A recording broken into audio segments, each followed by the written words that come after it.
तो इनके नहीं, क्या क्या मैंने बात सुनी है मिस्टर, मैंने बात सुनी है, अब किया क्या जाए? मैं पूछूं what is to be done. यही कह रहा हूँ कि पार्टियों के अंदर जमहूरियत लेके आए, पार्टियों के अंदर जमहूरियत लेके आए, चोर दरवाजों से इक़्तिदार हासिल ना करें, चोर दरवाजों से इक़्तिदार हासिल ना करें। कैसे लेके आए? लफ्जों के ठीक है, कैसे लेके आए? नून लीग और पीपल्स पार्टी और पीटीआई अपने अंदर इलेक्शन करवाए पहले, सीधी सी बात है, सीधी सी बात है। ठीक है, अच्छा, जब तक इलेक्शन, ओके ओके ओके, एक सेकंड जी, कह रहा हूँ आहिस्ता यार, आहिस्ता बोलो। एक सेकंड इफ्तिखार साहब, आपने सवाल किए वो जवाब दे दें। बात कर ली आपने। देखिए, मैंने ये कहा है कि इन पार्टियों में जमहूरियत नहीं है। इफ्तिखार साहब जिस तरफ बात ले जा रहे हैं वो गलत है। मैं ये कह रहा हूँ इन पार्टियों में जमहूरियत नहीं है, इन पार्टियों में जमहूरियत होनी चाहिए। ये पार्टियां मिलकर जनरल बाजवा को एक्सटेंशन देती हैं, ये पार्टियां मिलकर IMF की गुलामी करती हैं, ये पार्टियां मिलकर कॉलोनियल लॉ इस्तेमाल करती हैं। ठीक है, आपने बात, फिर क्या किया जाए? मैंने तो कुछ नहीं सुना जी पिछले जो 4-5 मिनट है, because I was not connected with the programme. और अगर ये बात खरी खरी कर रहे हैं तो अल्लाह करे ऐसा ही हो, और ये खरी खरी बातें करते रहें जब तक इस मुल्क में इलेक्शन आए, और फिर मुतबादिल बताएं कि इन सियासी जमातों का मुतबादिल फिर क्या होगा। अगर ये सारी ही सियासी पार्टियां इस काबिल नहीं हैं कि जमहूरियत को डिलीवर कर सकें, तो फिर वो कौन सा ग्रैंड डिज़ाइन होगा जो इनके ज़हन में? क्या वो ग्रैंड डिज़ाइन होगा जिसका हवाला कोयटे में होने वाली प्रेस कॉन्फ्रेंस और पेशावर में होने वाली प्रेस कॉन्फ्रेंस में दिया जा रहा है? बार उसका भी नक्शा जो वो पेश कर रहे हैं उसमें रंग भरें, उसमें तरीक़ाकार बताएं कि वोटर कौन होगा, वोटिंग लिस्टें कौन देखेगा, इलेक्शन किसने कराने। क्योंकि मौजूदा इलेक्शन कमीशन के बारे में इन दोस्तों की राय और जो एक जमात है उनकी राय एक जैसी मिलती है, और ये भी कहते हैं कि पार्टियों में मौरूसियत है और पार्टियों में इंतखाबात नहीं है। तो ये बात वो भी पार्टी कहती है। तो मैं दोस्तों से समझना चाहता हूँ कि फिर क्या किया जाए? आईने पाकिस्तान में तब्दीलियाँ की जाएं, पाकिस्तान के सियासी ढांचे में तब्दीलियाँ की जाएं, ये कुछ बताएं ताकि हम भी मुस्तफीद हो सकें। जी मेरा ख्याल ये नहीं था कि, खैर हामिद आप जवाब दें, से पहले मैं हबीब अकरम साहब के पास जाऊँ। तो इनके नहीं, क्या क्या मैंने बात सुनी है मिस्टर, मैंने बात सुनी है, अब किया क्या जाए? मैं पूछूं what is to be done. यही कह रहा हूँ कि पार्टियों के अंदर जमहूरियत लेके आए, पार्टियों के अंदर जमहूरियत लेके आए, चोर दरवाजों से इक़्तिदार हासिल ना करें, चोर दरवाजों से इक़्तिदार हासिल ना करें। कैसे लेके आए?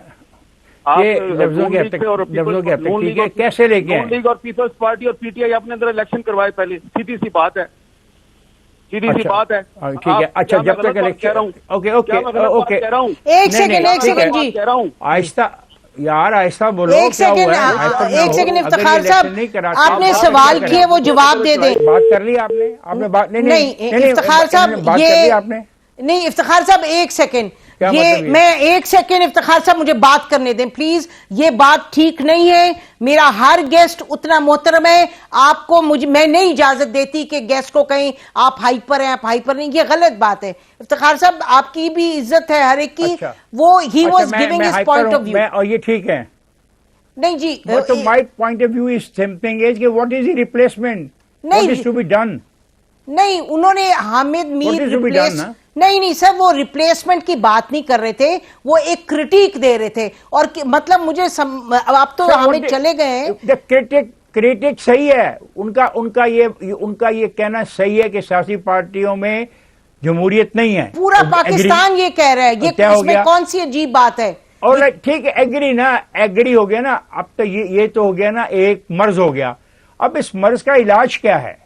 My question is this. नहीं, इलाज कौन सा, ये कौन सा इतना कॉम्प्लिकेटेड है? हबीब अकरम साहब please come in on this. इसका सिंपल है कि जाहिर है आप अंदर जमहूरियत लेके आए।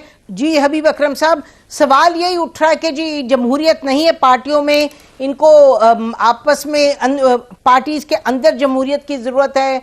और यानी कि जैसे हामिद बड़ी क्लियरली बात कर रहे थे कि यही हैं जो कि जनरल बाजवा को एक्सटेंशन देती हैं, फिर उसके बाद क्रिटिक भी करती हैं, और जो अंदर इनकी सूरत हाल है, धड़ों में बटी हुई हैं पार्टियां, खानदानी इधर सियासत हो रही है, और वो कह रहे थे इसको बदलना होगा। देखिए, मजबूरी तौर पे ये हमारा कल्चर का मसला है, और पार्टीज चूंकि सबसे ज्यादा इस बात की दाई होती हैं कि वो जमहूरियत के नाम पर ही लोगों से वोट मांगती हैं, लेकिन अपने अंदर उनका काफी आमराना स्ट्रक्चर होता है। तकरीबन सभी पार्टियों के अंदर अगर आप अपनी बात करना चाहें, पार्टी के लीडर से कोई इख्तलाफ करना चाहें, तो यूजुअली अंजाम बात करने वाले का पार्टी से बाहर होता है। तो लिहाजा ये पार्टी के अंदर का भी मसला है, हमारा मजमूई तौर पर कल्चरल मसला भी है। जहां तक पार्टीज के अंदर इंतखाबात का मामला है तो नसीम, उसमें आप देखिए कि पाकिस्तान के जो कवानीन है उनके अंदर ये तयशुदा अमर है कि पार्टीज के अंदर इलेक्शन होंगे, लेकिन उन इलेक्शंस की हैसियत क्या होती है? उन इलेक्शंस की हैसियत आप बिल्कुल एक रबर स्टैंप की सी होती है कि जिसमें आमतौर पर पार्टी के लीडर के नामजद लोग सामने आ जाते हैं। दुनिया में यानी मुहज़्ज़ब जमहूरी मुल्कों में इसका एक हल है। इसका हल जो है वो मुख्तलिफ अंदाज में किया गया है। सबसे पहले तो यह है कि रियासत एक ऐसा सियासी स्ट्रक्चर बनाती है जिसमें जमहूरियत के बगैर गुजारा नहीं है। मिसाल के तौर पे अब हमारी सारी पॉलिटिकल पार्टियां जब इलेक्शन होंगे तो पूरे पाकिस्तान में इलेक्शन के लिए हर पार्टी को 1200 लोग चाहिए। तो गोया मजमूई तौर पे तकरीबन 3600 लोग होंगे जो एक दूसरे से मुकाबला कर रहे होंगे, और मुकाबला करते हुए अगर आप प्रैक्टिकली देखें तो तकरीबन आपको कोई 2000 के करीब खानदान है जो मुकाबला कर रहे होंगे, और उनमें से 1000 खानदान जो है वो ऊपर आ जाएंगे। लेकिन दुनिया में ये इसका तरीकाकार ये है कि नीचे का सिस्टम यानी लोकल बॉडीज का सिस्टम इतना तकड़ा होता है कि वहां पे लोग मुंतखब होके आते हैं और फिर अपनी पार्टी में लोगों की आरा, अपने हल्का नियाबत की नुमाइंदगी भी करते हैं।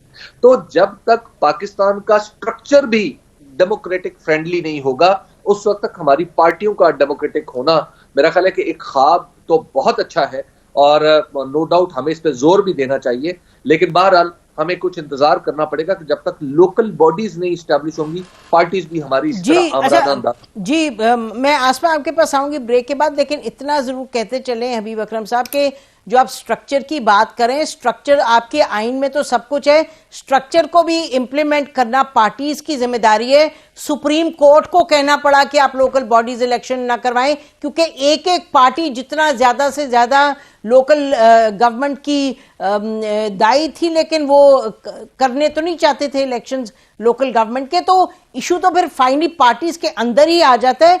बहरहाल ब्रेक लेते हैं, ब्रेक के बाद आते हैं। आसमा बात करेंगे आज फवाद चौधरी के हवाले से जो डेवलपमेंट्स हुई, और अनफॉर्चुनेट बात है कि हामिद मीर साहब के हवाले से ये बात हुई, और यानी हम हमेशा इनकरेज करते हैं कि डिस्कशन डिबेट हो, लेकिन हर जो गेस्ट है हमारा उतना मोहतरम है, और कौन हाइपर और ये कहना नहीं चाहिए था। और हामिद मीर साहब ये कहते हुए गए कि ये इफ्तिखार साहब कह रहे हैं कि जी मैं कोई इस्टेब्लिशमेंट का हूं, एंड द वर्ल्ड नोज के अगर कोई शख्स है जो गोलियां लेके अपने जिस्म में फिर रहा है वो हामिद मीर है, और वो एंकर जिसको 9 महीने उतारे रखा जियो टीवी से, और किसने उतारा वो भी सब जानते हैं, वो भी हामिद मीर है। तो आई गेस क्या कोई इस्टेब्लिशमेंट और एंटी इस्टेब्लिशमेंट की बात नहीं, लेकिन पेशेंस से एक दूसरे की बात सुननी चाहिए। हम अपने पैनलिस्ट को भी यही कहेंगे जो हम अपने को कहते हैं।